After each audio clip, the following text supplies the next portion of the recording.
नमस्कार सबैजनालाई नेपाल अनलाइन स्कुलमा स्वागत छ। यहाँ तपाईले कक्षा नर्सरीदेखि मास्टरसम्मका कुनै पनि विषयहरू निशुल्क रूपमा पढ्न सक्नुहुनेछ र तपाईहरुलाई पढ्न सजिलो होस् भनेर हामीले विभिन्न कक्षाहरूको कक्षा नर्सरीदेखि मास्टरसम्मका हरेक विषयका हरेक माध्यमहरू अंग्रेजी माध्यम र त्यसैगरी नेपाली माध्यमका हरेक फ्याकल्टीका हरेक विषयका हरेक पाठहरूको हैन सामान्य तरिकाले बुझ्ने तरिका हैन तपाईहरुले बुझ्ने तरिकाले हामीले भिडियोहरू बनाएर हामीले हाम्रो युट्युब च्यानल नेपाल अनलाइन स्कुलमा राखिसकेका छौं र मलाई विश्वास छ तपाईहरुले आफूले नजानेका र अहिले त्यस्तै पढ्दै गरिरहेका विषयहरू हाम्रो युट्युब च्यानल नेपाल अनलाइन स्कुलबाट हेर्दै धेरै कुराहरू सिकिरहनु भएको छ होला, पढिरहनु भएको छ होला। र यदि कोही नयाँ हुनुहुन्छ भने तपाईले हाम्रो च्यानललाई सब्स्क्राइब गर्न नभुल्नु होला र त्यसैगरी भिडियो हेरिसकेपछि अन्तिममा लाइक, शेयर र कमेन्ट गर्न नबिर्सिनु होला र सक्नुहुन्छ भने तपाईहरुले आफ्नो छरछिमेकमा रहेका दाजुदिदीहरू हुन सक्नुहुन्छ, साना भाइबहिनीहरू हुन सक्नुहुन्छ हैन, त्यस्तै आफ्ना नातागोताहरू पर्ने टाढा-टाढाका मानिसहरू हुन सक्नुहुन्छ। उहाँहरूलाई पनि हाम्रो युट्युब च्यानल नेपाल अनलाइन स्कुलबाट पढ्ने सल्लाह र सुझावहरू दिन सक्नुहुनेछ। है त यति काम तपाईहरुले गर्नु पर्यो है, गर्नुपर्छ है त।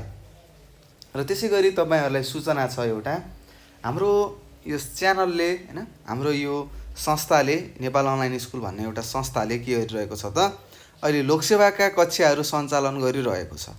र यदि तपाईको गाउँठाउँमा पनि कोही त्यस्ता व्यक्तिहरू हुनुहुन्छ हैन, ठूला दाजुहरू, मामा, काका, काकी, आन्टी हैन, दाइ दिदीहरू हुन सक्नुहुन्छ, उहाँहरूले लोकसेवा पढ्न चाहनु भएको छ भने हैन उहाँहरूलाई यो नम्बर यहाँ लेखिदिएको नम्बर 9845955895 मा सम्पर्क गरेर तपाईहरुले हैन यो लोकसेवा सम्बन्धीका कक्षाहरूको बारेमा जानकारी पाउन सक्नुहुन्छ भनेर पनि तपाईले उहाँहरूलाई भन्न अथवा सल्लाहहरू दिन सक्नुहुन्छ। यति चाहिँ तपाईले गर्नुपर्ने हुन्छ है त। ल यति तपाईले गर्नुपर्छ है। त्यसैगरी भाइ बहिनीहरू तपाईहरुलाई के कस्तो छ भन्नुहोस्। पक्कै पनि सबैजना आरामै हुनुहुन्छ होला हैन, सबैजना घरमै हुनुहुन्छ होला हैन, स्वस्थ हुनुहुन्छ पक्कै पनि है, र स्वस्थ हुनुपर्छ है त एकदम। अनि पढ्नुपर्छ। अनि पढाइ के कस्तो छ भन्नुहोस्। पक्कै पनि तपाईहरुको पढाइ धेरै राम्रो छ होला, घरमा बसिरहनु भएको छ, हामीसँग पढिरहनु भएको छ, अवश्य पनि तपाईको पढाइ राम्रो भइरहेको छ है त। र त्यसैगरी केही त्यस्ता प्रश्नहरू छन्, केही कुराहरू बुझ्नु भएको छैन भने पनि तपाईले थाहा छ कुन नम्बरमा सम्पर्क गर्ने, कसरी गर्ने भन्ने कुरा प्रश्नहरू सोध्ने बानी बसाल्नु होला है।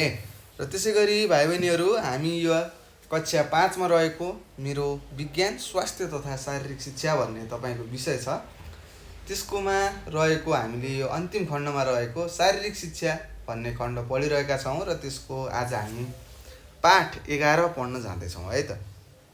र पाठ 11 मा छ भकुण्डो खेल भनेर लेखेको छ है। र यो पाठ 11 पढ्नु भन्दा अगाडि हामीले पाठ 10 मा के पढेका थियौं, केही कुरा याद छ? पक्कै पनि याद छ होला। सृजनात्मक खेलहरू भनेर पढ्नु भएको थियो हैन।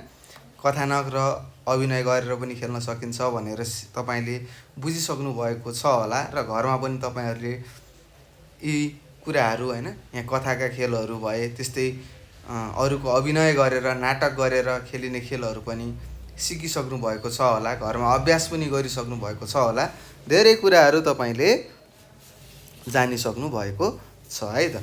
त्यस्तै तपाईहरुले चराहरूको आवाज निकाल्न पनि बुझिसक्नु भएको छ, सिक्नु भयो होला, कुकुर भुकेको हैन, त्यस्तै बिरालो म्याउ म्याउ गर्छ हैन, यस्तो कुराहरू हैन, त्यस्तै जनावरहरूको नक्कलहरू पनि गर्न जानिसक्नु भएको छ होला है त। र ठीक छ, अभ्यासहरू गर्दै गर्नु होला है, धेरै कुराहरू तपाईले सिक्नुहुन्छ। र त्यसैगरी अब हामी यो पाठ 11 मा रहेको भकुण्डो खेल भन्ने पाठ छ, यो हामी पढ्न जाँदै छौं। र भकुण्डो भनेको अंग्रेजीमा बल भन्छ है, BALL बल, बल भनेको भकुण्डो हो भनेर तपाईले कतै पढ्नु भएको होला। खेल भनेको गेम, खेल मात्र भनेको GAME गेम, खेलहरू भनेको भए GAMES गेम्स भन्छ है त, बल गेम्स भनिन्छ अंग्रेजीमा, नेपालीमा भकुण्डो खेलहरू अथवा भकुण्डो खेल भनिन्छ है त। त्यस्तै तपाईहरुलाई थाहा छ भकुण्डो खेलहरु धेरै तपाईहरु खेलिसक्नु भएको छ होला पक्कै पनि है। पक्कै पनि तपाईहरुले खेलिराख्नु भएको छ होला हैन। फुटबल त खेल्नु भएको छ हैन, लातले हान्ने। त्यस्तै बास्केटबल भनेर पनि सुन्नु भएको होला हैन, भकुण्डोलाई दुई हातले एउटा बास्केटमा छिराउने हैन। त्यस्तै क्रिकेट पनि खेल्नु भएको छ होला, त्यस्तै भलिबल खेलेको देख्नु भएको होला। यी सबै के हो त भकुण्डो खेल अन्तर्गत पर्ने खेलहरु हुन् है त। अब भकुण्डो खेलहरु खेल्दाखेरि हामीले ध्यान दिनुपर्ने कुराहरु के हो, पास लिन जान्नु पर्यो हैन। अरूतिरबाट हामीले फालेको छ भने हामीले समात्न जान्नु पर्यो हैन। त्यस्तै पासहरु दिन जान्नु पर्यो हैन। त्यस्तै ड्रिब्लिङ भन्छ। अब ड्रिब्लिङ भनेको खास फुटबलमा हुन्छ के अरे खुट्टाले बललाई चलाउँदै अगाडि बढ्नेलाई ड्रिब्लिङ भन्छ है। त्यस्तै बल बाउन्सिङ भन्छ, बाउन्स गर्न जान्नु पर्यो, हातले ड्याम हान्न सक्नु पर्यो हैन। त्यस्तै सुटिङ भन्छ हैन, सुटहरु हान्ने भन्छ, खुट्टाले बललाई उडाएर टाढासम्म पुर्याउने। जस्ता यी क्रियाकलापहरु के हुन्छन् त भकुण्डो खेल अन्तर्गत पर्छन् है त। त्यसैगरी सर्भिस गर्ने भन्ने कतै सुन्नु भएको होला, सर्भिस गर भनेर सुन्नु भएको छ होला। कहाँ सुन्नु भयो, केही याद छ? पक्कै पनि तपाईहरुलाई याद छ होला है। सर्भिस भनेर तपाईले भलिबल भन्ने खेलमा तपाईले सुन्नु भएको छ होला र तपाईहरुलाई थाहा छ पनि हाम्रो नेपालको राष्ट्रिय खेल भलिबल हो भन्ने कुरा पनि तपाईलाई थाहा छ होला, पक्कै पनि थाहा छ है त। थाहा पाउनु पर्छ है यस्ता कुराहरु, अब हामीले थाहा पाउनु पर्ने हुन्छ है। त्यस्तै अब भकुण्डो खेलको बारेमा हामीले यति धेरै चर्चा गर्यौं हैन। अब त्यस्तै अब यो पुस्तकमा के लेखेको रहेछ भन्ने कुरा पनि त पढ्नु पर्यो हैन त, पढ्नु पर्छ। ल हेर्नुस् के लेखेको छ हेरौं, म तपाईहरुलाई सिकाउँछु है। त्यस्तै तपाईहरुले यो बलसँग सम्बन्धित हैन भकुण्डोसँग सम्बन्धित धेरै खेलहरु खेल्नु भएको छ। त्यस्तै लक्कु ढाल्ने भन्ने पनि यो भकुण्डोसँग सम्बन्धित खेल हो हैन। त्यो भकुण्डो यत्रो सानो बल बनाएर फालेर हैन ढुङ्गाहरु तपाईले भत्काउनु हुन्थ्यो। त्यस्तै अब अलि ठुलो बल खेल्नुहुन्छ जसलाई फुटबल भन्नुहुन्छ, भलिबल भन्नुहुन्छ हैन, बास्केटबल भन्नुहुन्छ, क्रिकेट भयो हैन। त्यस्तै घर गाउँमा चुङ्गीलाई पास गर्नुहुन्छ, त्यो चुङ्गीलाई पनि बल बनाएर पास गरेर खेलेको खेलहरु हो। यी कुराहरु तपाईलाई थाहा नै छ हैन। त्यस्तै हामीले अगाडिको कक्षाहरुमा पनि यसका बारेमा धेरै कुराहरु सिकिसकेका छौं है त। ल अब यहाँ के लेखेको रहेछ पढौं है। हाम्रा लागि भकुण्डो खेल धेरै रमाइलो खेल हो। तपाईहरुको लागि हैन, तपाईहरु जस्तै साना नानी बाबुहरुको लागि, भाइ बहिनीहरुको लागि के हो त भकुण्डो खेल धेरै रमाइलो लाग्छ है त। रमाइलो खेल हो भकुण्डो खेल। रमाइलो हुनका साथै यसले धेरै साथीलाई एकै साथ संलग्न गराउँछ। हेर्नुस् के गर्नु रहेछ त यो भकुण्डो खेलले के गर्ने रहेछ त धेरै जना साथीहरुलाई एकै ठाउँमा मेलमिलाप गराउने रहेछ है। त्यस्तै भकुण्डो हात र खुट्टा दुवैले खेल्न सकिन्छ। हेर्नुस् हामीले भकुण्डो कसरी खेल्न सक्छौं त, हातले पनि खेल्न सक्छौं, खुट्टाले पनि खेल्न सक्छौं है त। हातले खेल्नेलाई भलिबल भनिन्छ हैन, प्राय जस्तो हातले भलिबल नै खेल्नेछौं। त्यस्तै खुट्टाले खेल्नेलाई फुटबल भन्छौं भन्ने कुरा तपाईलाई थाहा छ। त्यस्तै यस्ता भकुण्डो खेलहरुमा बललाई पास दिने, पास लिने, ड्रिब्लिङ गर्ने, सर्भिस गर्ने आदि यस्ता भकुण्डो खेलका के हुन् आधारभूत सिपहरु हुन् भनेर यहाँ लेखेको छ। त्यस्तै हामीले के जान्नु पर्ने रहेछ त भकुण्डो खेल खेल्नुभन्दा अगाडि, पास दिन जान्नु पर्ने रहेछ। त्यस्तै पास लिन पनि जान्नु पर्यो। त्यस्तै ड्रिब्लिङ गर्ने, अब ड्रिब्लिङ भनेको तपाईलाई थाहा छ, मैले अघि पनि भनिसकेँ, खुट्टाले बललाई हिर्काउँदै अगाडि बढाउने हैन। त्यस्तै सर्भिस गर्ने भनेको के हातले बललाई हानेर अर्को पल्लोपट्टि नेटको उतातिर खसाल्ने हैन, त्यसोलाई हामीले सर्भिस गर्ने भन्ने कुराहरु पनि तपाईलाई थाहा भइसकेको छ होला।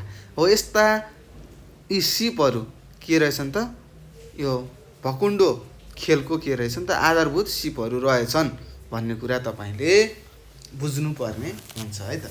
त्यसैगरी अब हामी अगाडि बढौं। क्रियाकलाप 1 भनेको छ यो छोटो पाठ छ, यो आधा पान्ना छ, जम्मा एकैछिनमा सकिन्छ है। भकुण्डो ड्रिबल गर्ने भनेको छ। अब भकुण्डो ड्रिबल गर्ने भनेको तपाईलाई थाहा छ होला हैन, युट्युबमा पनि हेर्नुहुन्छ होला हैन। मेसी, रोनाल्डो भन्नुहुन्छ हैन, सुवारेज भन्नुहुन्छ हैन, लुकाकु भन्नुहुन्छ, अब धेरै खेलहरु छन्, बेन्जामिन भन्नुहुन्छ हैन। त्यस्तै पग्बा भन्नुहुन्छ होला हैन, एम्बापे भनेर सुन्नुभएको छ होला। धेरै धेरै खेलाडीहरूको खेलहरू हेर्नुहुन्छ होला फुटबल। त्यस्तै भलिबल त तपाईँहरूले खासै हेर्नु हुँदैन, मलाई पूर्ण विश्वास छ है। खेल्न चाहिँ खेल्नुहुन्छ होला तर हेर्नु हुँदैन हो। अब के हुन्छ, बल माथिबाट उडेर आएको हुन्छ, झ्याप्प खुट्टाले रोक्छ नि, ड्र्याप्प च्याक्क रोकेर सुई सुई सुई पास हैन, छलाउँदै लग्छ नि हो। त्यसलाई हामीले के भन्छौँ, भकुन्डो ड्रिबल गर्ने भन्छौँ है त। ट्याक्क माथिबाट आएको बललाई ट्याक्क खुट्टाले रोक्ने र बिस्तारै बिस्तारै अगाडि बढाउनुलाई के भन्छ, ड्रिबल भन्छ है त। यो कुरा तपाईँले बुझ्नुपर्ने हुन्छ। त्यस्तै यहाँ चित्रमा पनि देखाएको छ, एउटा भाइले ट्याक्क भकुन्डोलाई हैन यताउता हानिरहेको छ। त्यस्तै यसले यो एउटा नानीले के गरेको छ नि त, यो भकुन्डोलाई गोलो घेरामा के गरेको छ नि त, ड्रिबल गर्दै अगाडि बढाइरहेको चित्र यहाँ देखाएको छ है। ल यहाँ लेखेको रहेछ, आफ्नै खुट्टाले बललाई कहिले दायाँ र कहिले बायाँ हान्दै अगाडि जाने कार्य ड्रिब्लिङ हो भनेको छ। हेर्नुहोस् के रहेछ त, तपाईँकै खुट्टाले त्यहाँ अगाडि रहेको भकुन्डोलाई कहिले दायाँ बायाँ हैन यताउता हान्दै अगाडि बढाउनुलाई के भन्ने रहेछ त, ड्रिब्लिङ भन्ने रहेछ भन्ने कुरा तपाईँले बुझ्नु पर्यो। अब चित्रमा जस्तै ड्रिब्लिङको अभ्यास गरौँ भनेको छ। तपाईँहरूले फुटबल छ हैन अथवा के बल छ भने तपाईँहरूले यो ड्रिबल अथवा ड्रिब्लिङको अभ्यासहरू गर्न सक्नुहुन्छ है त। के गर्नु पर्यो, एउटा घेरा गराउनु पर्यो हैन, अथवा इँटाहरू राख्ने, इँटालाई छलाउने प्रयास गर्ने है त। बिस्तारै बिस्तारै हैन, दायाँ खुट्टाबाट बायाँ खुट्टालाई दिने, बायाँबाट दायाँलाई दिने हैन, पास गर्दै गर्दै आफ्नै खुट्टामा पास गर्दा गर्दै अगाडि लग्नेलाई के भन्ने रहेछ, ड्रिब्लिङ भन्ने रहेछ भनेको छ। यो कुरा तपाईँलाई थाहा छ, अब यो अभ्यास गर्नुपर्ने हुन्छ। त्यस्तै छ अर्को, घेरामा ड्रिब्लिङ गर्ने भनेको छ। हेर्नुहोस् अघि हामीले जहाँ पाए त्यहीँ ड्रिब्लिङ गऱ्यौँ हैन, अब हामीले कहाँ गर्नु पर्यो अरे, घेरामा गर्नु पर्यो भनेको छ है त। अब तपाईँलाई थाहा छ ड्रिब्लिङ भनेको खुट्टाले हैन हान्दै हान्दै अगाडि जानुलाई ड्रिब्लिङ भन्छ। तपाईँलाई थाहा छ 8 अङ्ग्रेजी 8 कस्तो हुन्छ, यस्तो भन्नुहुन्छ नि, 8 भन्नुहुन्छ हैन, यस्तो हो। ठ्याक्कै यो आकारमा तपाईँले के गर्नु पर्यो त, यतादेखि ड्रिब्लिङ गर्दै गर्दै गर्दै घुमाएर यहाँ आउनु पर्यो, फेरि यसरी घुमाउँदै आउनु पर्यो है त।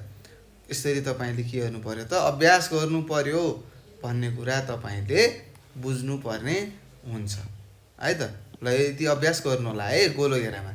त्यस्तै यहाँ लेखेको छ, हातले बललाई भुइँमा टप्पा खुवाउँदै अगाडि बढाउने क्रियालाई बाउन्स भनिन्छ। हेर्नुहोस् तपाईँलाई थाहा छ बास्केटबल भनेर कतै हेर्नुभएको छ होला हैन, एउटा ठुलो बल हुन्छ, बललाई के गर्नु पर्यो त, हातले भुइँमा ड्याब ड्याब हैन टप्पाहरू खुवाउँदै, भुइँमा हानिसकेपछि त बल त उफ्रिन्छ, फेरि ड्याब ड्याब ड्याब गर्दै अगाडितिर जानुपर्ने रहेछ, जसलाई हामीले के भन्छौँ, बाउन्स भन्ने रहेछौँ अथवा के भन्ने रहेछ त, बाउन्स भनिने रहेछ भन्ने कुरा तपाईँले बुझ्नुपर्छ।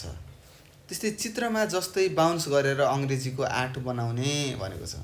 तपाईँहरूले के गर्नु पर्यो त, हातले यहाँ चित्रमा एउटा सानी नानीले के गरेको छिन्, हेर्नुहोस् त, हातले त्यो बललाई बाउन्स गरिरहेको छन्, ड्याब ड्याब ड्याब ड्याब हान्दै के गरेको छिन्, यो अङ्ग्रेजी 8 बनाएको छिन्। हेर्नुहोस् यताबाट गइन्, यस्तरी घुमिन्, यताबाट आइन्, फेरि यस्तरी घुम्छिन्, फेरि यस्तरी गइन् हैन, ठ्याक्कै 8 तपाईँले बनाउनु पर्ने हुन्छ है त। ल यसरी तपाईँहरूले अभ्यास गर्नु होला हैन, धेरै कुराहरू सिक्नुहुन्छ है त। सिक्नको लागि के गर्नु पर्यो त, अभ्यास गर्नु पर्यो भन्ने कुरा तपाईँले बुझ्नु होला है, र अभ्यास पनि गर्नु होला है। र यसरी हामीले यो पाठ 11 मा रहेको भकुन्डो खेल भन्ने एउटा सानो पाठ थियो, यो पाठ हामीले पढिसकेका छौँ र मलाई विश्वास छ तपाईँहरूले पनि धेरै कुराहरू बुझिसक्नु भएको छ हैन। र घरमा अभ्यास गर्नु होला, र केही त्यस्ता प्रश्नहरू छन्, नजानेका कुराहरू छन् भने तपाईँले हामीलाई प्रश्नहरू सोध्न सक्नुहुन्छ। र कसरी प्रश्न सोध्ने थाहा छ, यो नम्बर टिप्न सबैजनाले 98 4 95 95 8 95 हो। यो नम्बर के गर्नु पर्यो त, तपाईँले आफ्नो कपीमा टाँसेर भित्तामा राख्ने, केही कुराहरू आएन भने ठ्याक्क फोन गरिहाल्ने, सोध्ने है त। अथवा यही नम्बरमा तपाईँले के गर्न सक्नुहुन्छ, व्हाट्सएपमा हैन, त्यस्तै भाइबरमा, त्यसै गरी अर्को केमा हो टेलिग्राममा पनि तपाईँले के गर्न सक्नुहुन्छ त, आफूले नजानेका प्रश्नहरू हामीलाई सोध्न सक्नुहुन्छ। घरमा बस्नुहोस्, राम्रोसँग पढ्नुहोस् हैन, केही कुराहरू बुझ्नु भएन भने फेरि भिडियोलाई दोहोऱ्याएर हेर्नुहोस्, आफ्नो पाठ पढ्नुहोस् हैन। र यति गर्दा गर्दै पनि केही कुराहरू बुझ्नु हुँदैन भने हामीलाई प्रश्नहरू सोध्नुहोस् भन्दै म तपाईँहरू सामुबाट बिदा हुन चाहन्छु। हस्त नमस्कार। तपाईँको दिन शुभ रहोस्।